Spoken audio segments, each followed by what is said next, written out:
And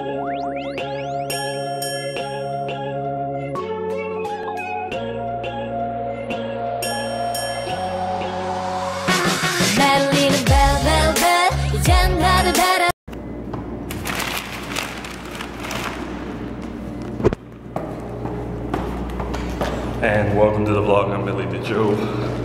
It's a good day. I think I only got like 5 hours sleep, but for some reason I feel good. So I don't know. It's my first day back at work again. I have a paper due Monday, and I have a lot of other homework due before then.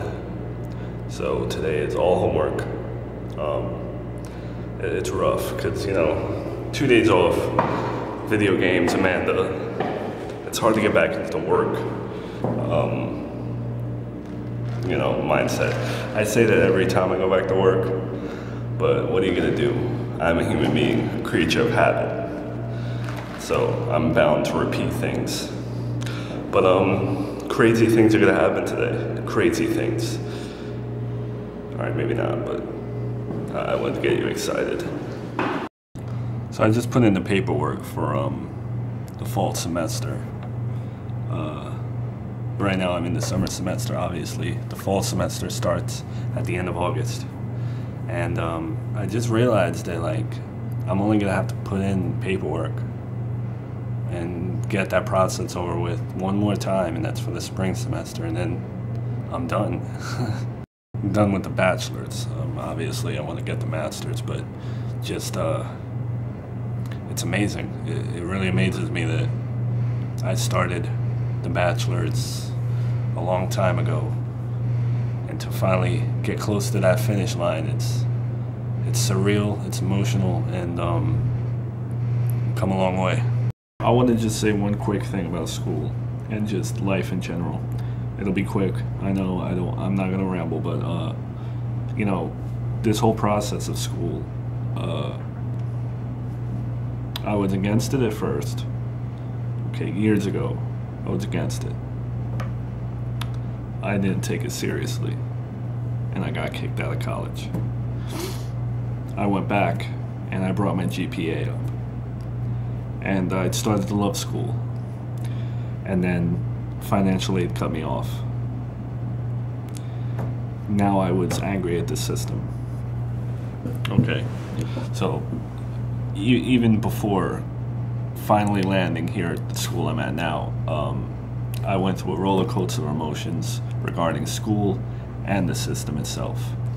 So I got into writing, and I wanted to make a difference with my writing, change the culture a bit, open the eyes of people who are suffering, and try to help people with my writing. And I said, F the school system, it's not for me, and it's hurting a lot of people, and it's not working. Found a way to fund school, and again I was hesitant, and I didn't know if I wanted to put in the time to complete it, because life is short after all. But now that I'm close to the finish line, and looking back, what I learned is you're gonna go through a lot of emotions when you're doing something, and it's gonna suck knowing how much time is ahead of you and how much work you have to put in. But in the end, the journey, that long process, the arduous task of putting in years of your life towards something, it pays off. Whether that's financially or in here, it will pay off. And that's the only way to succeed. There really is relatively no shortcuts. If you can find a shortcut, great. And let me know what that shortcut is.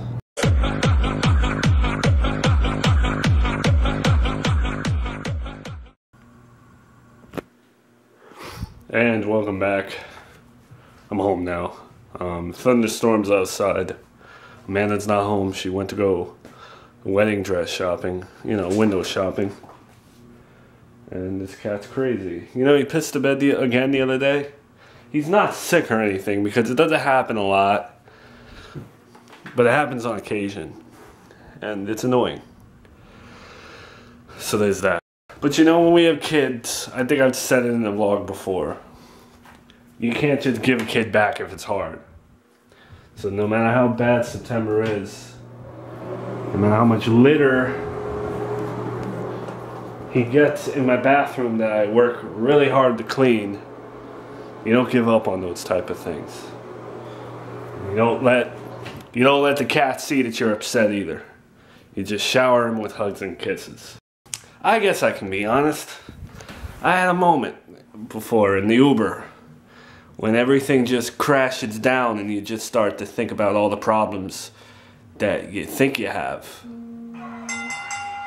But you really don't have any. Money's not, what? Okay. Money's not really a problem, it's not real. As long as you have your health and you're happy, and as long as you have your health and you have people that love you, that's all that matters. So all those other things, they're just plagues, you know? And we've been over this before. But I just hate those little moments where, you know, let me try to think of an analogy. You finish building a card house. Maybe you glued it together so that it wouldn't fall, you know? And you know that it's in a safe environment, nothing's really gonna happen to it. And you're happy with it, you're pretty happy. You're like, wow, I built this is good.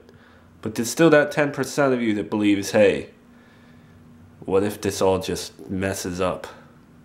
What if I destroy this somehow? What if someone else destroys it?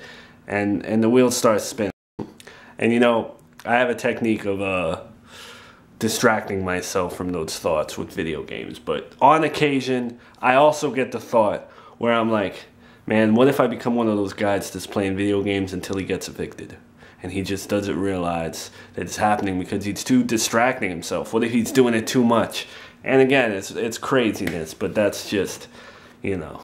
I guess over my lifetime, I've always been trained to expect the worst. So now when really there's no threats in my life whatsoever, I'm still expecting an army to be at my door. And severe panic attacks that I keep to myself, you know, until now. But panic attacks suck. Not because you have them, but because you're worried you're gonna have them. And the panic attacks spawn a lot of other fears. I've never feared elevators in my life, but now I'm petrified of them. And today, I told you before I had to hand in some paperwork for my school, you know, to get the tuition figured out and stuff like that. And I went into the building, and since the day before yesterday, in my head, I was like, I don't know if that place has a staircase. I've never used the staircase before. What am I gonna do when I get into that situation? So yesterday, I told myself, you know what, I'm not gonna go today. And that was because of the elevator thing. Today I'm like, I can't put it off anymore. I gotta go in this building. I get in the building. Before I went in the building, I asked my supervisor, I was like, hey, have you been in this building, you know, do they allow you to use the stairs there? And he's like, yeah. And then he asked me why, and I explained the situation. And, oh, you're scared of elevators. I didn't know that. Of course not, bro. I'm not just, hey, by the way, I'm scared of elevators. Yeah, I mean, it's raining out. Oh, by the way, I'm scared of elevators. Ah, my toe, damn it. Ah, by the way, I'm scared of elevators. Ah. When is that ever gonna come up between you and me? You know what I'm saying? Anyway. So he said, yeah. So now I'm hype. I'm like, you know what? Yeah, I'll just ask. I'll just ask to walk up 8 flights. So I get in the building, and the guy's like, hey, blah, blah, blah, you supposed to be, blah, where are you going? Blah, blah, blah. And I'm like, yeah, I'm just going up the stairs to where I was going. And then I see the staircase next to the fellow who's guarding the staircase.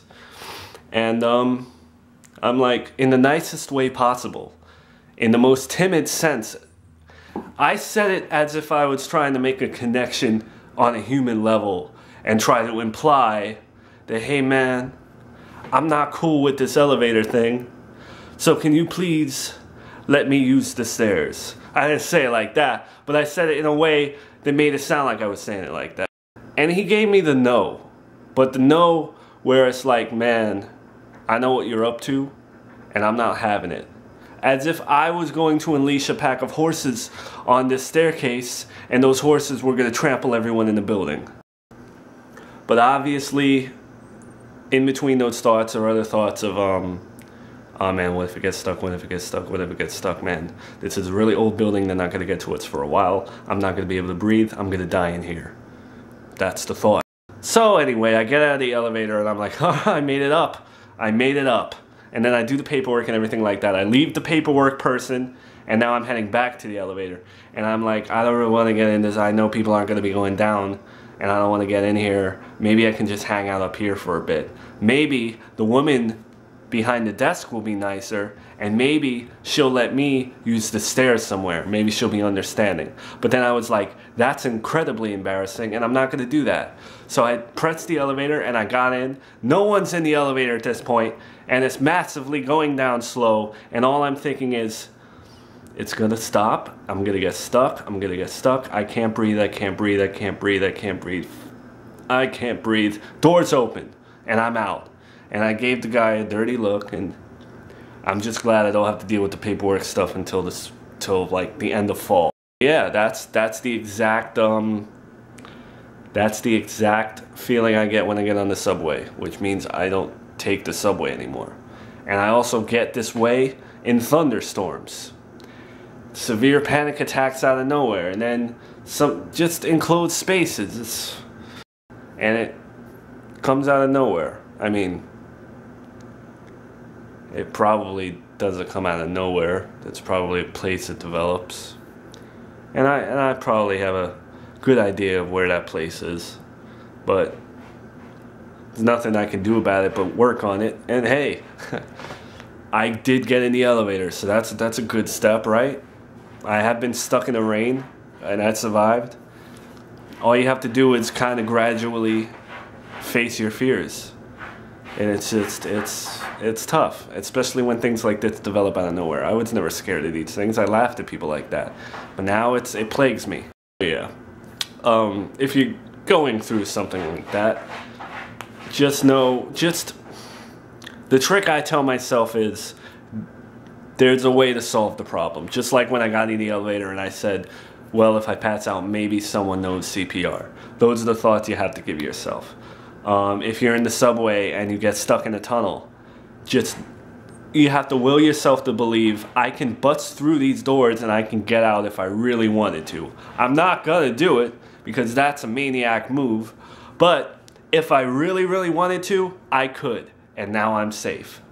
Obviously, that doesn't work for me, and it's very bad advice, and it probably won't work for you either. But that's the only thing that I can tell you to do, because that's what I have in my head. If for whatever reason I accidentally got on a train or I'm forced onto a train, that's what I would tell myself. Probably won't work, and yeah. But on the plus side, as these phobias develop, they also disappear in the same way.